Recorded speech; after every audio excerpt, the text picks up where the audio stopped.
We are looking at a rather impressive wild cucumber, Mara macrocarpus variety major. This plant is absolutely growing over and engulfing both red berry and lemonade berry here. This is a native to California and to the Channel Islands. It's found on all of the Channel Islands, plus some of the Mexican islands. I'm often asked when people see this plant completely engulfing other plants, whether it is smothering the other plant, is it killing it, is it detrimental in some way? And I'm sure the plant underneath it would prefer not to be covered up in this way. If it had feelings, that is. It would do better if it weren't covered up in this way. But the reality is that the Mara, the wild cucumber, is not going to last very long. Once the summer comes along, it'll dry up and die back, and literally most of it will blow away, and you'll just see remnants of it.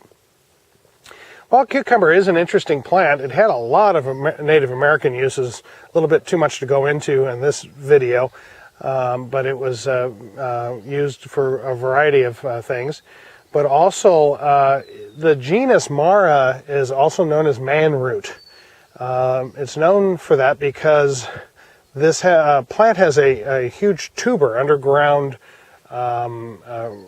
basically storage root system that keeps it alive during the dry season. And those tubers are as much as 6 feet high in a big plant, so and big around, so they're often called manroot because of that. Gardeners report that this is impossible to get rid of, and it's true. If you just ripped away the foliage, the plant really would survive just fine with that and just come back next year from this giant underground storage organ it has underground. All right, we're looking at the fruit on this wild cucumber, and it's pretty wild itself. It's a very spiny fruit. This time of year, these spines are not too stiff, but as this dries up, it will become pretty stiff. It's got several big black seeds in it, and as a matter of fact, this is scrub jays on the mainland anyway, have moved this plant around and planted it. In other words, they enjoy the seeds, they store the seeds in the ground, and it's probably one of the animals that moves the plant around because they don't remember where they stored all the seeds.